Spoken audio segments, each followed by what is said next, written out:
In this video, we will be making 12 servings of pork and chive dumplings that can be frozen and cooked straight from the freezer. First, we need to make the filling for the dumplings, starting with 500 grams of green cabbage. Chop the cabbage into smaller pieces. Add the chopped cabbage to a food processor. I am using this small manual one. Process the cabbage until finely minced.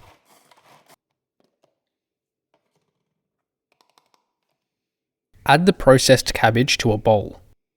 Then repeat with the rest of the cabbage if you have to do it in multiple batches, like me. Add 1 teaspoon of cooking salt to the processed cabbage and mix it through. Set it aside for 15 to 20 minutes for the salt to draw out the liquid from the cabbage. While the cabbage is resting, let's prepare our other ingredients, starting with the chives. Chop 1 bunch of Chinese chives, or any other chive or spring onion variation you prefer. Add it to a bowl and rinse with water. Strain it and set it aside. We will also need 4 cloves of garlic and an equal amount of ginger. Finely grate the ginger and garlic into a paste. Chop through the paste a few times in case there are any larger pieces that weren't grated.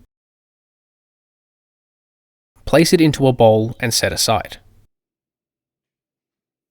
At this stage, our cabbage should be ready to squeeze.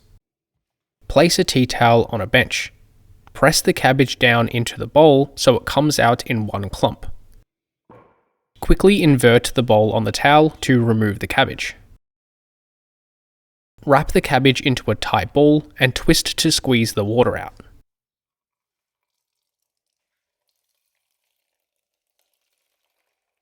Once you have squeezed as much liquid as possible, discard the water and add the dry cabbage back to the same bowl and set aside. And now we can make the filling. Add 500 grams of pork mince to a bowl, in addition to the following ingredients. Weigh out 10 grams of salt and add it to the pork. Add half a teaspoon of white pepper. Add the dry cabbage, the rinsed chives, the grated ginger and garlic, and 1 teaspoon of chicken stock powder plus half a cup of water, or just use half a cup of chicken stock if you have any on hand. Mix the filling together until everything is well combined.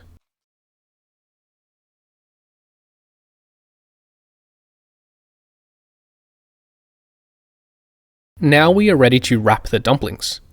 We will need a small bowl of water, our filling mix, some dumpling wrappers, here is the brand I am using, and we will also need a butter knife. Take a wrapper and wet the edges all around with a little water. Spread some filling onto the wrapper with a knife, biasing a little more filling to the side that you will start the wrapping from. Fold the wrapper over and make 4 to 5 folds on one side only. Squeeze the seams together to make sure they are well sealed and flatten the bottom on the bench top so that it sits upright. Put the dumpling on a tray and repeat until all the filling has been used. Wet the edges of the wrapper, spread some filling on with a little more towards the side you will start wrapping from. Close the wrapper, making 4 to 5 folds on one side.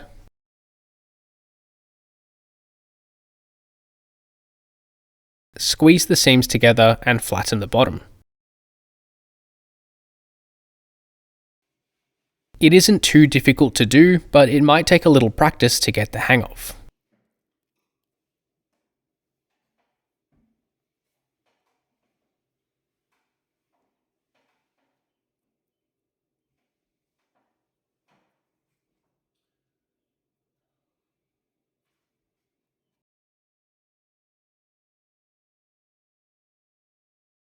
Once you have filled up one tray, cover it with a tea towel so they don't dry out. This amount of filling usually makes about 60 dumplings in my experience, but you may get slightly more or less depending on how much you fill them. Once they are all made, place the trays in the freezer for 30 minutes to an hour to firm up a bit. Then we can put them into bags and store in the freezer for multiple months. I split the dumplings into 6 bags of 10 for easy access, but you could also just put them all into 1 or 2 larger bags. For a serving of 5, it contains 270 calories with 14 grams of protein, 36 grams of carbohydrate, and 8 grams of fat. And with the leftover wrappers, you can put them into bags and freeze them too, and they can be used next time you make dumplings. You can cook these in different ways, but I am going to make them pot sticker style. To do this, add enough oil to coat the surface of a non-stick pan. Add the dumplings to the pan and arrange them as desired. Cook them on medium heat until the bottom gets a little colour.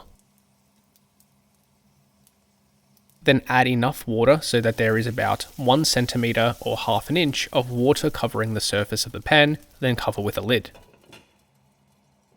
Steam for 5 minutes if cooking from fresh, or 6 minutes if cooking from frozen. While they are steaming, let's make a quick dipping sauce with a 1/4 cup of soy sauce and a 1/4 cup of rice wine vinegar. This can be stored in the fridge and used whenever you cook dumplings. After 5 to 6 minutes, remove the lid to evaporate the excess liquid.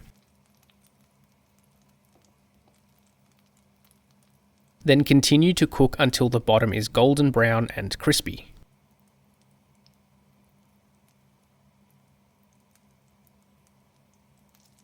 Turn the heat off and make sure the dumplings are loosened from the pan.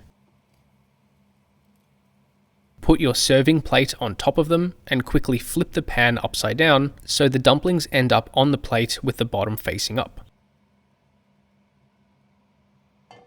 Serve with some of the dipping sauce and enjoy. If everything was done well, the bottom should be crispy and the inside should be juicy.